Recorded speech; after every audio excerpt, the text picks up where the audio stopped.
Jesus, a paz do Senhor. Amém. Vamos aproveitar que vocês estão em pé. Por favor, tome a sua Bíblia esta noite. Evangelho de Jesus Cristo, conforme escreveu Marcos. Capítulo de número 5. Evangelho de Jesus Cristo, conforme escreveu Marcos. Capítulo de número 5. Vamos destacar o verso de número 1 até o verso de número 7. Todos que encontraram, por favor, com o sinal, poderiam dizer amém. E chegaram a outra banda do mar, a província dos Gadarenos. E saindo ele do barco, lhe saiu logo ao seu encontro dos sepulcros um homem com espírito imundo, o qual tinha sua morada nos sepulcros, e nem ainda com cadeias o podia alguém prender, porque, tendo sido muitas vezes preso com grilhões e cadeias, as cadeias foram por ele feitas em pedaços, e os grilhões em migalhas, e ninguém o podia amansar. E andava sempre, de dia e de noite, clamando pelos montes e pelos sepulcros, ferindo-se com pedras.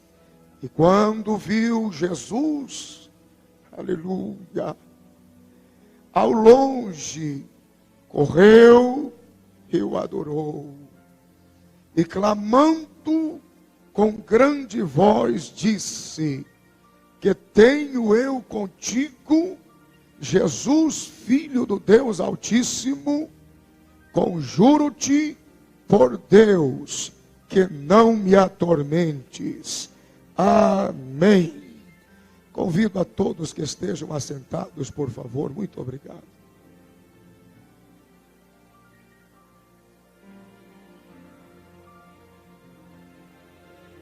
Aleluia.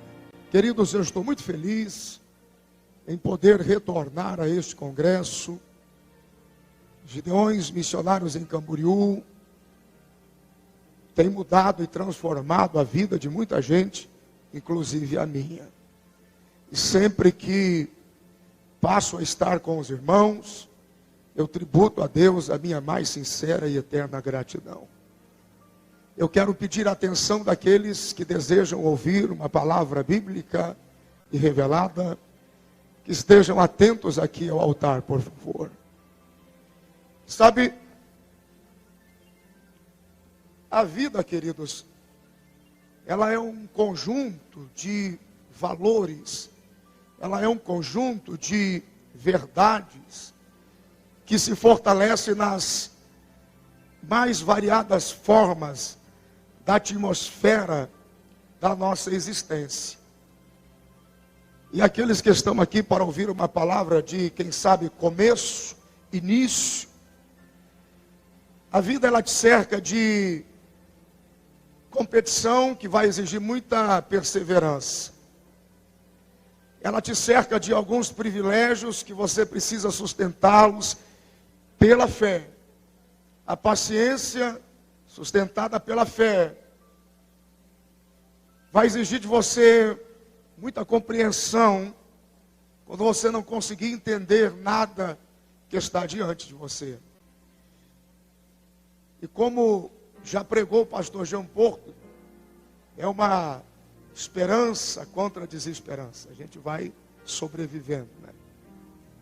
Mas essa vida é engraçada, porque chega um momento em que você é pego de surpresa. E todos os seus projetos pessoais, todos os seus planos pessoais, te são arrancados. E aí você vai para um mundo que você não esperava, que é o mundo dos projetos e da vontade de Deus. E Quando você é inserido nisso, quando você está ali vivendo, experimentando isso, você passa por um processo de transformação constante. E nestes últimos dias, pelo menos nesses últimos 10 anos, eu chego a uma conclusão que de tudo que vivi, de tudo que eu experimentei, a avaliação que eu faço, todos os lugares, todas as pessoas, todos os contatos, todos os privilégios que vivi e experimentei, nenhum se compara com o privilégio que o Senhor me deu de viver pela excelência da pregação da sua palavra. Quando eu entrei aqui, passei pelos irmãos, o pastor Reuel disse que tinha uma cadeira ali, me assentei ao lado do irmão da pastor Daniel, derramei minhas lágrimas, lembrei quando cheguei aqui, 2003, o Maxi, 2004, entrega da chave, encerramento de tenda, 2005, ginásio, 2006, tenda, 2007, ginásio, 2008, nem ginásio, nem tenda, 2009, pavilhão. Eu passando por toda essa gente, vendo quanta gente boa tem aí, o número de pregadores que estão aqui à minha direita, ali à esquerda, gente que me recebeu enquanto eu entrava ali, computando os lugares que o Senhor me colocou, eu me sinto muito honrado. E com estas palavras que preparei, com as minhas lágrimas nesta tarde, eu quero dizer ao pastor Cizino, muito obrigado, pastor Cizino. Eu ainda não pude fazer pelo Senhor e pelos Gideões o que seria justo de um homem que viveu o que eu já vivi com os meus 35 anos de idade. Mas Deus me dará fôlego, pastor. E Deus me dará condições de fazê-lo. Ainda não pude fazer. Eu tenho uma esposa, 2 filhos, e uma igreja que perdeu o seu presidente há 17 dias. Pastor Israel Sodré faleceu. E em 16 anos de casado, o Senhor e os Gideões estão ajudando o meu ministério a terminar a minha casinha para minha esposa. Estou terminando lá. E um dia espero ser justo com o Senhor, como o Senhor tem sido comigo através da sua vida. Muito obrigado, pastor Cizino, por tudo. Pastor Reuel, que não mede esforços em nos motivar. Ligando, mandando mensagens. Quando a gente pensa que ele esqueceu da gente, ele manda uma mensagem 2 horas da manhã, 3 horas da manhã. Filho, estou aqui. Estou aqui. Mangiane, muito obrigado. Estou rodeado de amigos, de pessoas boas. Irmãos, a minha vida viveu uma mudança muito grande. E nós temos um laço aqui. Eu peço ao pastor Jean Porto que esteja de pé, por favor. E ao pastor Daniel Pedroso que esteja de pé, por favor. Nós formamos um trio no Paraguai, no Paraná, durante muitos anos. Você já contou a história do Daniel? Pastor Jean viu o Daniel pregando. E disse, eu quero pregar também. Não foi assim, pastor Jean? Ali estava. Em 2000 eu cheguei desorientado, sem saber para onde ir, preguiçoso para estudar, para ler. Muitas vezes, pastor Jean tirava rascunhos da pasta e dizia, vem cá, Benhu, escreve aqui. O senhor não sabia disso, pastor? Ele aqui. Me ensinou a estudar, ler livros, comprar livros, falar melhor. Me ensinou a tirar o sotaque do interior. Não porque eu deveria, me ensinou que era bonito falar bem. Pastor Daniel me ensinou a orar. Oramos muitas vezes na Wanda Almadepar. Pastor Jean coordenou o estado do Paraná por muitos anos. Nunca houve, não sei se vai haver um congresso como ele fez. Então eu quero tributar aos meus amigos gratidão e dizer ao senhor, pastor Jean, que algumas pessoas nos confundem, acham que falamos até semelhante, mas é porque o discípulo tem que ter pelo menos a coragem de imitar para aprender. Obrigado.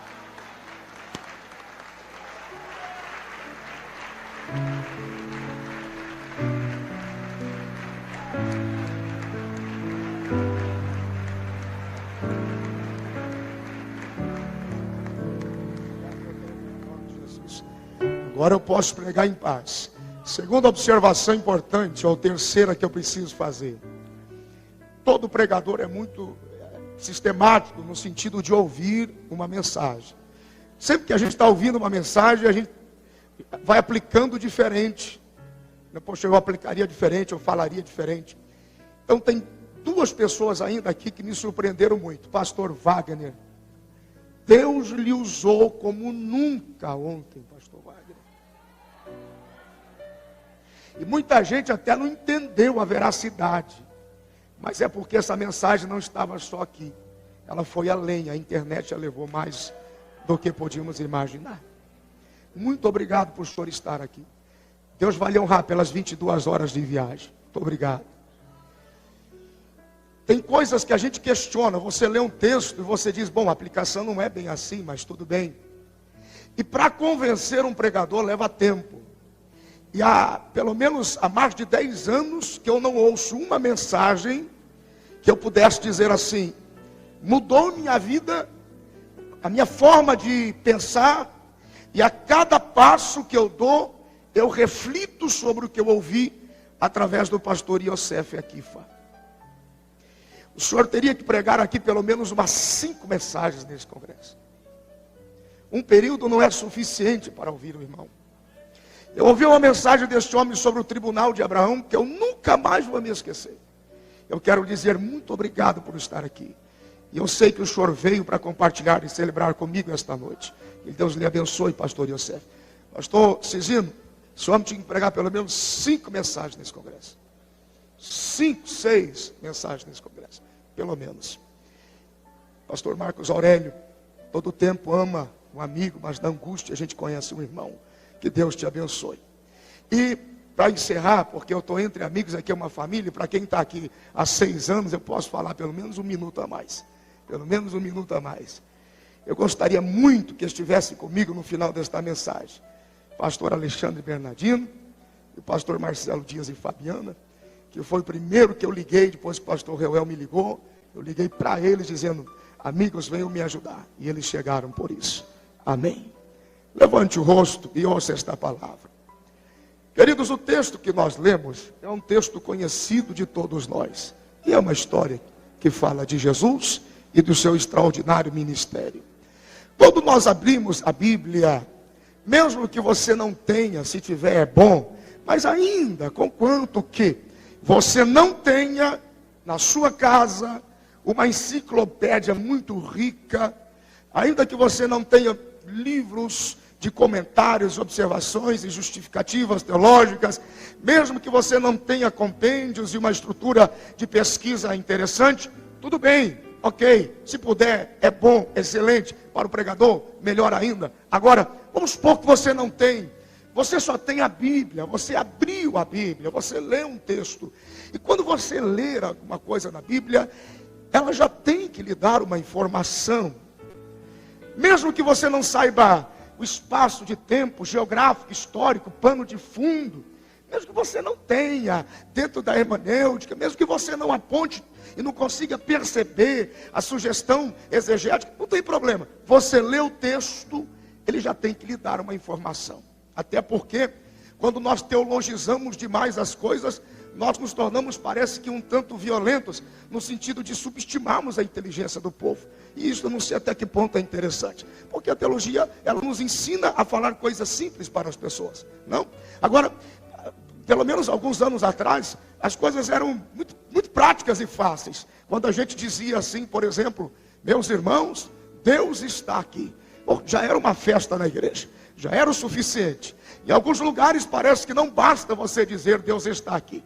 Você tem que se apegar às verdades, às revelações, às constâncias, às implicações. Você tem que ir para o léxico, para o grego, para o antigo, para o novo, somar, aliançar, definir, para poder provar para alguém que Deus está aqui. Se Deus está aqui, o Senhor está aqui. Quando sentem a presença do Senhor entre nós, né? Glória a Deus. Então, você lê o texto é simples. Então, eu preciso esta noite que você mantenha a Bíblia aberta. No capítulo que eu lhe sugeri, por favor, para que eu possa lhe deixar uma palavra breve de Deus. Capítulo 5 e o verso de número 1. Já diz assim, ó, e chegaram a outra banda do mar.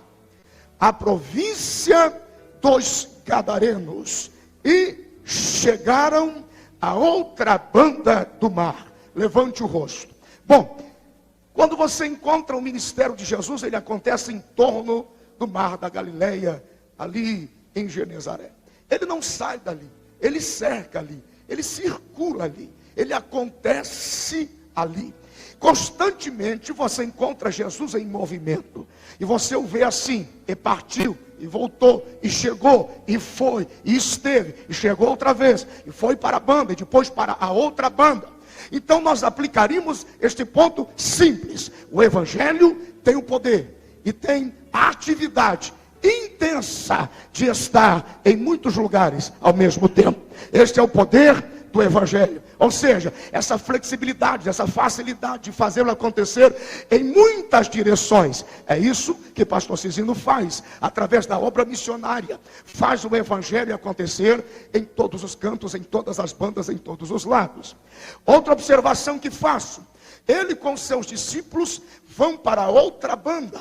Constantemente o Senhor estava em movimento, produzindo crescimento e expansão na vida dos seus discípulos. E eu gosto da expressão a outra banda. Por que a outra banda? Eu gosto que ele não está dizendo especialmente aqui a banda de lá. Ele está dizendo a outra, sugerindo que estão chegando de uma. Já estão vindo de uma primeira e estão indo para uma outra banda. Então significa que há uma conexão entre dois lados. Como que aplicamos isso? Eu digo assim: graças a Deus, meus irmãos, graças a Deus que Jesus conhece os dois lados da vida da gente. Quantos entenderam aí?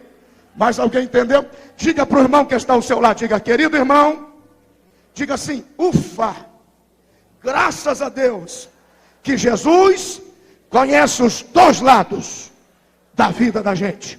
Diga glória a Deus por isso. Tem gente que está te vendo aí agora, nessa banda de cá, mas Jesus conhece a banda de lá, sabe como que você deixou lá para chegar cá. Ou seja, o Senhor conhece os dois lados da nossa vida. Como que aplicamos isso? Queridos, aplicamos de repente com uma sugestão da seguinte forma: constantemente Jesus colocava em movimento os seus discípulos. Então ele chegava e dizia: chega dessa banda, chega desse lado, chega desse estágio, chega dessa fase, vamos para a fase de lá, vamos para a banda de lá. Por que, Senhor? Porque eu quero que vocês cresçam, eu não quero que vocês se reduzam, eu quero que vocês aprendam que toda história tem dois lados e uma verdade no centro dela, e eu preciso de obreiros que consigam ter uma visão mais ampla para o reino de Deus e para o reino de Deus. Quem só conhece um lado da história tem dificuldade de saber a plenitude, a amplitude, a amplidão, a dimensão, o agigantar que tem esta obra. Agora, se nós vamos abrir a aplicação daquele pregador mais escrachado, a gente aplica assim: tem gente que só conhece o lado do não. Eu não vou, eu não faço, eu não dou, eu não ajudo, eu não flexibilizo, eu não facilito, eu não contribuo. Então, querido, quer crescer um pouco mais? Vai do lado do sim. Sim, eu ajudo, eu vou, eu estendo, eu capacito, eu vou dar uma mão, eu vou ajudar. Tem gente que só sabe o lado do não, tudo é resistência, tudo é punho cerrado, tudo é muro erguido, tudo é grade, tudo é impedimento, tudo é distanciamento. Tem gente, meu irmão, que só conhece o lado daí, não conhece o lado daqui. Agora tem gente que chega do lado de cá e esquece do lado de lá.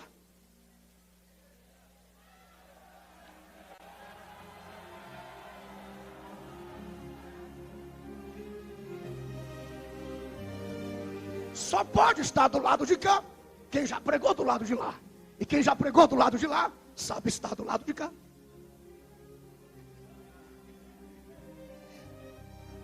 A sua inutilidade acontece quando você se auto-impede de expandir-se para o reino. Tem pessoas que só conhecem um estilo a vida inteira. Tem hora que você tem que mudar um pouco algumas coisas e se reorganizar dentro dos seus valores para que você pelo menos, no mínimo, sobreviva. porque existe aqui uma perseverança, uma necessidade de sobrevivência, então você tem que se readequar. Mas tem gente que bate no peito a vida inteira dizendo, eu sou assim, eu sou assado, eu sou fulano, eu sou ciclano, aprendi assim, morro assim. Irmão, é impressionante. Escute uma coisa, esses dias eu estava refletindo sobre a vida de Pedro e de Paulo, e tentei entender uma coisa. Muitos de nós aqui, se fôssemos passar pelo crivo de Pedro, nós seríamos todos reprovados. Porque a Bíblia nos diz no livro de Atos dos Apóstolos, no capítulo de número 1, que quando eles precisaram de uma pessoa para ir